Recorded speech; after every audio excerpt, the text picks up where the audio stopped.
This is Softwareable Bytes.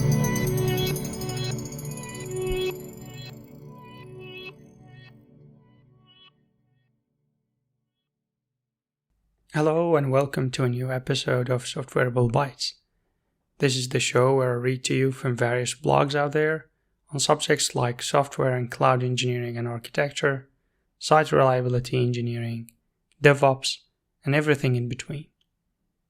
In today's episode, I'm reading an article titled, "What's a Service Mesh and Why Do I Need One?" by William Morgan of Buoyant.io.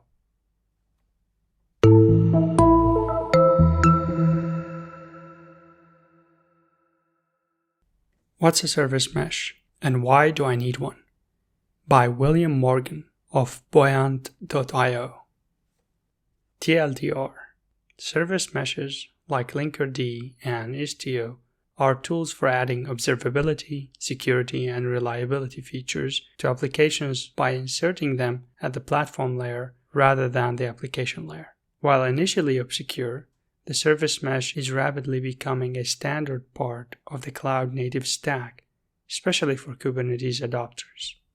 Over the past few years, the service mesh has risen from relative obscurity to become a standard component of the cloud-native stack. The first service mesh project, Linkerd, was admitted to the Cloud-Native Computing Foundation in early 2017, rewritten to use Rust microproxies in 2018, and is now in production at major organizations like Microsoft, HP, Walmart, and Nordstrom. In mid-2017, IBM and Google also announced Istio, and in the following year, many other projects have cropped up. But what is a service mesh exactly, and why is it suddenly such a hot topic? In this article, I'll define the service mesh and trace its lineage through shifts in application architecture over the past decade. We'll take a quick look into how the service mesh works. Finally, I'll describe where the service mesh is heading and what to expect as this concept evolves alongside cloud-native adoption. What is a service mesh? A service mesh is a tool for adding observability, security, and reliability features to applications by inserting these features at the platform layer rather than the application layer. The service mesh is typically implemented as a scalable set of network proxies deployed alongside application code, a pattern sometimes called a sidecar. These proxies handle the communication between the microservices and also acts as a point at which the service mesh features can be introduced. The proxies comprise the service mesh's data plane and are controlled as a whole by its control plane. The rise of a service mesh is tied to the rise of the cloud-native application. In the cloud-native world, an application might consist of hundreds of services. Each service might have thousands of instances, and each of those instances might be in a constantly changing state, as they are dynamically scheduled by the orchestrator like Kubernetes. Not only is service-to-service communication in this world incredibly complex, it's a fundamental part of the application's runtime behavior. Managing it is vital to ensure end-to-end performance, reliability, and security. What does a service mesh actually do? At its core, a service mesh adds reliability, security, and observability features to a microservice application by managing the way that communication happens between the services. For example, Linkerd uses a wide array of powerful techniques such as mutual TLS, MTLS, latency-aware load balancing, retries, success rate instrumentation, transparent traffic shifting, and more. A single request made through Linkerd involves many steps. 1. Linkerd applies dynamic routing rules to determine which destination the requester actually intended. Should the call be routed to a service on a local cluster or on a remote one? To the current version or to the canary one? Each of these decision points can be configured dynamically by the operator, allowing for techniques like failover and canary deploys. 2. From the set of possible endpoints to that destination, which Linkerd keeps up to date based on Kubernetes service discovery information, Linkerd chooses the instance most likely to return a fast response based on a variety of factors, including whether it's currently serving a request as well as its recent history of latency. 3. Linkerd checks to see if a usable TCP connection to that destination already exists in its connection pool. If not, Linkerd creates it transparently using MTLS to ensure both confidentiality, encryption, and authenticity, identity validation, of both sides of the connection. Even if the communication is happening over HTTP 1.1, Linkerd may automatically establish an HTTP 2 connection to the proxy on the remote side in order to multiplex requests across a single connection. 4. Linkerd attempts to send the request over the connection, recording the latency and response type of the result. If the instance is down, unresponsive, or fails to process the request, Linkerd retries the request on other instance, but only if it knows the request is idempotent and the retry budget is available. If an instance is constantly returning errors, Linkerd evicts it from the load balancing pool to be retried later. 5. Linkerd captures every aspect of the request and response in the form of metrics and distributed tracing, which are emitted and stored in a centralized metric system and reported to the operator via Linkerd's dashboards and CLI tools. And that's just the simplified version. Why do I need a service mesh? If you are building applications on Kubernetes, then a service mesh like Linkerd provides critical observability, reliability, and security features with one big advantage. The application doesn't need to implement these features, or even to be aware that the service mesh is there.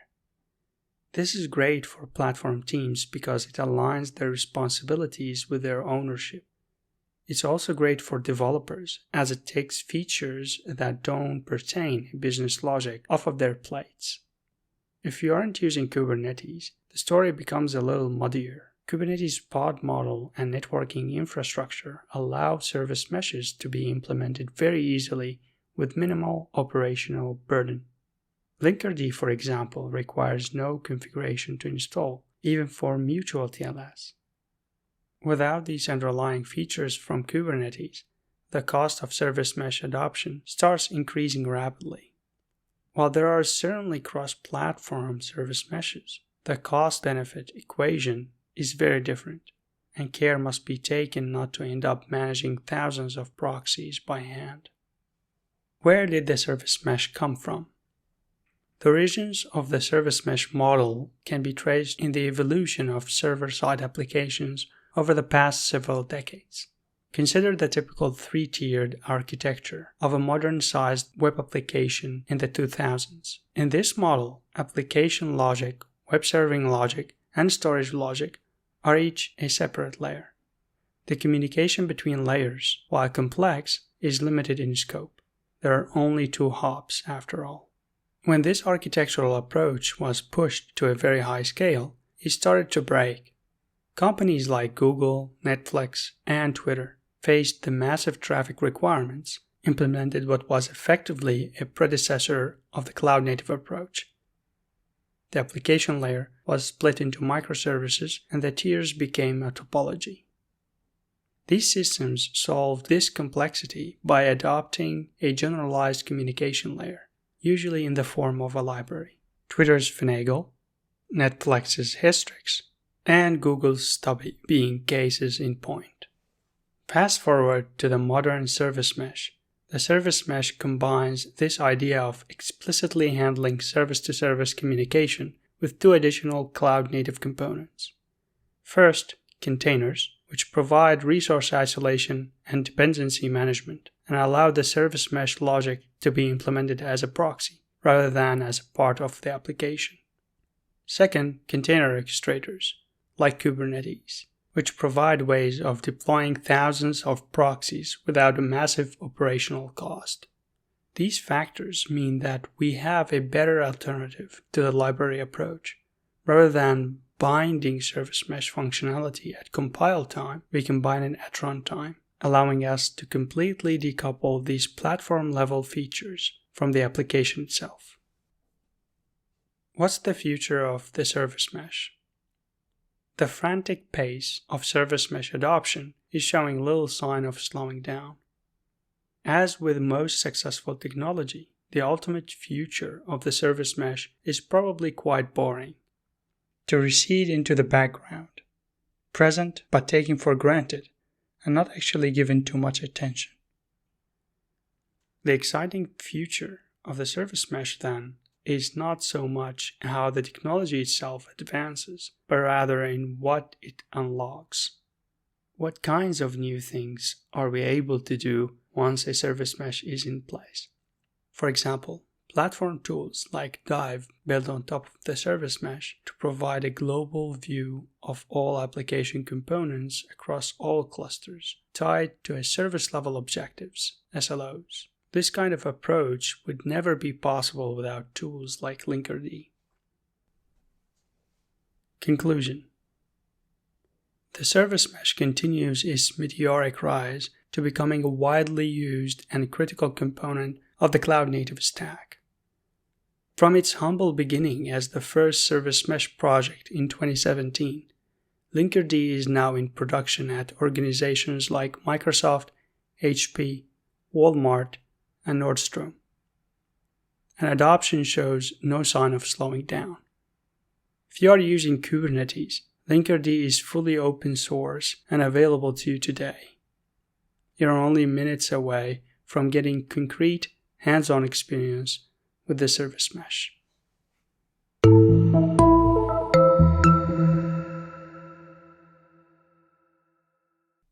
You just listened to What's a Service Mesh and Why Do I Need One? By William Morgan of Buoyant.io. Service meshes really took off recently. Didn't have a chance to try Linkerd, but I sure tried Istio.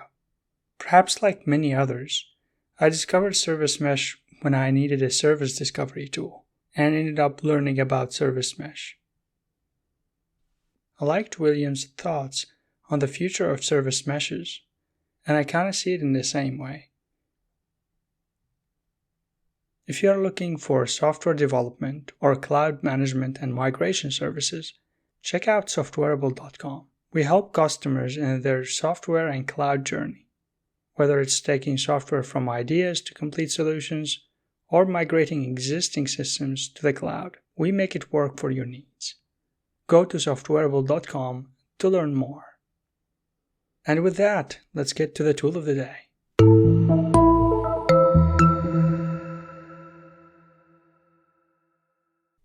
Today's tool is Keda, Kubernetes Event-Driven Autoscaling. Keda is a Kubernetes-based event-driven autoscaler, and with it, you can drive the scaling of any container in Kubernetes based on the number of events needing to be processed. It works alongside Kubernetes HPA, Horizontal Pod Autoscaler, and can extend functionality without overwriting or duplication. Its flexibility allows you to map the apps you want to use event-driven scale, with other apps continuing to function as they were before. It also comes with out-of-the-box scalers for various vendors, databases, messaging systems, telemetry systems, and CI/CD solutions. Check it out at keda.sh or check the link in the description. And so that is it for today. Have a happy rest of your day, and I'll see you here in the next episode.